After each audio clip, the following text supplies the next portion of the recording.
Hey everyone, welcome to my cooking vlog.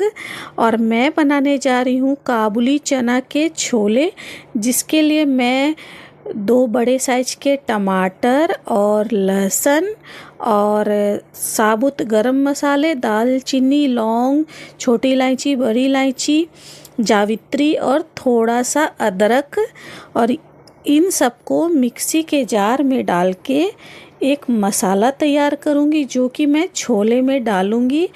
तो ये मैं रक्षाबंधन पे थाली बनाई थी, तो सॉरी जिसके लिए ये वीडियो मैं थोड़ा लेट से पोस्ट कर रही हूँ, लेकिन मैं सोची चलो जब बना ली हूँ वीडियो तो पोस्ट कर ही देती हूँ।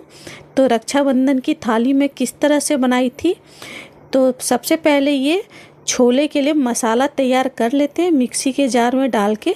तो टमाटर में तो वैसे ही पानी का मात्रा होता ही है, तो इसलिए इसमें पानी डालने की ज़रूरत नहीं है, बस सीधा पीस लेंगे और कोई भी पानी नहीं डालना और मसाला हो जाएगा रेडी बिना पानी के। और इसके बाद इसे पहले निकाल लेंगे। तो ये देखिए मसाला बहुत अच्छा रेडी हो गया, और पता है जैसे आप मिक्सी का ढक्कन खोलो इतनी अच्छी इसकी खुशबू आती है। और इसके बाद पहले इसे निकाल लेते हैं और इसके बाद अब छोले बनाना स्टार्ट करेंगे। तो सबसे पहले कुकर में चढ़ा दी हूँ और उसमें डालेंगे सरसों का तेल, और सरसों के तेल को थोड़ा अच्छे से पहले गर्म होने देंगे। और जब ये अच्छे से गर्म हो जाएगा इसके बाद डालेंगे इसमें जीरा, और इसके बाद इसमें डालेंगे थोड़ा सा हींग। हींग टेस्ट के लिए भी अच्छा होता है और हमारे डाइजेस्ट के लिए भी अच्छा होता है।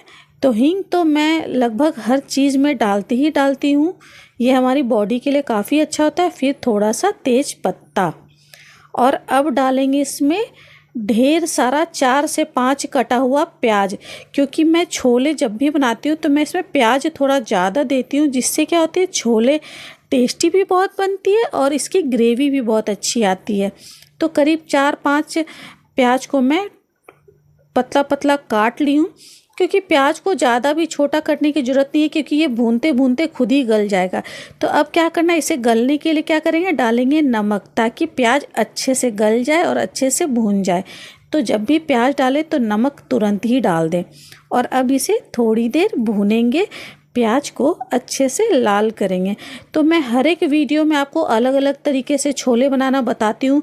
कभी इंस्टेंट छोला भी बन जाता है, वो भी सेम टेस्ट लगता, और अगर इस तरह से भून के बनाओ तो उसका भी टेस्ट सेम लगता, लेकिन थोड़ा सा टेस्ट का अंतर होता है। और ये जो मैं मसाला पीस के रखी थी मिक्सी के जार में, वो मैं इसमें डाल दी हूँ। इसके बाद थोड़ा सा इसमें डालेंगे धनिया जीरा का पाउडर, थोड़ा 1 चम्मच छोले मसाला, और इसके बाद इसमें डालेंगे कश्मीरी लाल मिर्च का पाउडर, और इसके बाद डालेंगे हल्दी का पाउडर। और पता है क्या, जो मैं इंस्टेंट आपको छोला बनाना बताती हूँ वो थोड़ा उसका टेस्ट जो आता है वो नॉनवेज की तरह आता है। वो इंस्टेंटली बन भी जाता है बिना खड़ा हुए, बिना भुने, बिना किसी मेहनत के, और इसका टेस्ट अलग आता है। तो दोनों का टेस्ट भी अलग आता है और खाने में भी अलग लगता है, पर लगती तो दोनों ही टेस्टी है। और अब मसाला जब हल्का सा भुन चुका है, इसके बाद इसमें डालेंगे काबुली चना, और अब इसे थोड़ी देर भूनेंगे। काबुली चना डालने के बाद थोड़ी देर भूनना है, ताकि काबुली चना भी भून जाए और साथ साथ में मसाला भी भून जाए। तो दोनों को साथ में भूनेंगे और धीरे धीरे ये मसाले लाल होते जाएंगे और थोड़ा प्याज भी गलता जाएगा। तो जैसे जैसे आप भूनते रहोगे प्याज गलता जाएगा। फिर डालेंगे इसमें कसूरी मेथी, और कसूरी मेथी डालने के बाद फिर से थोड़ी देर भूनेंगे इसे। और कसूरी मेथी डालने से छोले बहुत ज़्यादा टेस्टी लगती है, बहुत अच्छी बनती है। फिर डालेंगे इसमें पानी।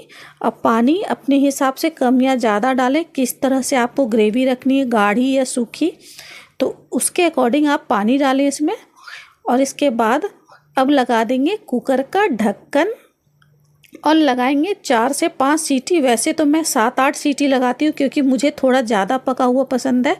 तो देखिए 7 से 8 सीटी लगने के बाद मेरी छोले बनके हो गई रेडी, काबुली चना के छोले, और बहुत टेस्टी बनी है, बहुत अच्छी बनी है। तो चलिए थाली लगाते हैं।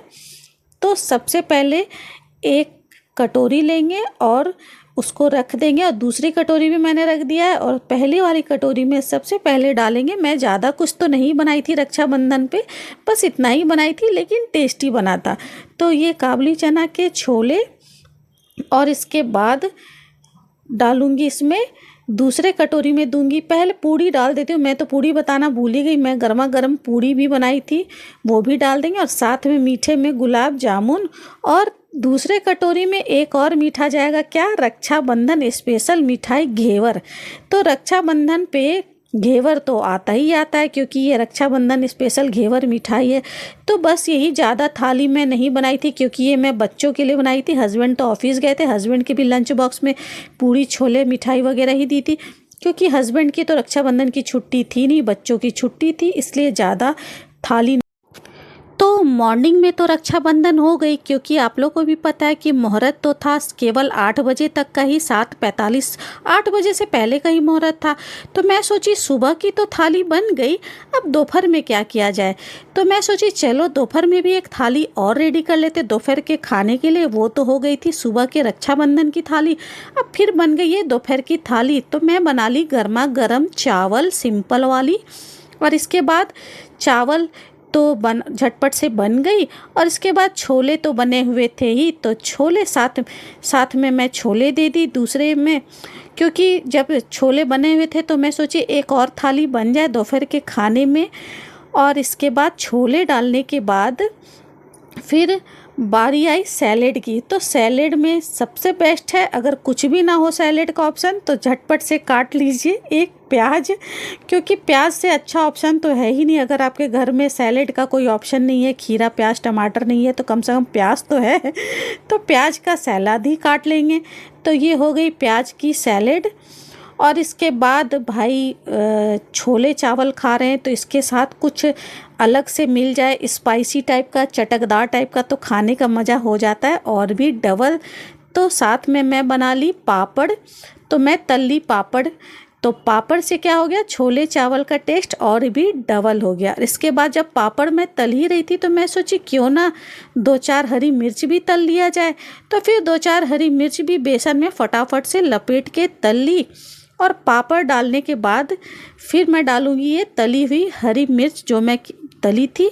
और इसके बाद लास्ट में बचा एक खाली कटोरा, क्या, तो मीठा। तो मीठा में मैं तो आप लोग को पता ही है कि मैं बनाई थी अंगूरी रसमलाई, जिसकी मैं वीडियो आप लोग को डाल चुकी हूँ। तो अंगूरी रसमलाई लास्ट में मीठा में, तो खाने के बाद मीठा तो बनता है। तो इस तरह से हो गई मेरी दोपहर की भी थाली रेडी। और आई होप आपको मेरी ये थाली रेसिपी पसंद आई होगी। जाते जाते आज के सुविचार, जिसे कहते हैं ना मोटिवेट बूस्ट, तो कर्मों के परिणाम किसी न किसी रूप में तो ज़रूर मिलता है, इसलिए अच्छे कर्म करो ताकि परिणाम भी अच्छा मिले। तो अगर आप कर्म अच्छा करोगे तो परिणाम ऑटोमेटिक आपको अच्छा ही मिलेगा। इसलिए अपने काम पे फोकस रखिए और अपने काम को करते रहिए। आज नहीं तो कल रिजल्ट ज़रूर मिलेगी। मैं भी अपनी वीडियो डालती हूँ, कुछ वीडियो आगे बढ़ती है, कुछ रुक जाती है, किसी को पसंद आती है, किसी को नहीं पसंद आती है, लेकिन मैं अपने कदम पीछे तो नहीं करूँगी। तो इसलिए मैं अपने काम पे पूरा फोकस देती हूँ, ताकि आप लोग को मेरी रेसिपी, मेरी थाली, मेरी लंच बॉक्स आइडिया, टिफ़िन सभी कुछ पसंद आए। तो इसी तरह से अगर आपको मेरी वीडियो पसंद आती है तो लाइक करिए, कमेंट्स करिए और सब्सक्राइब करिए, और अपना ख्याल रखिए और अपनी फैमिली का भी ख्याल रखिए। तब तक के लिए टेक केयर।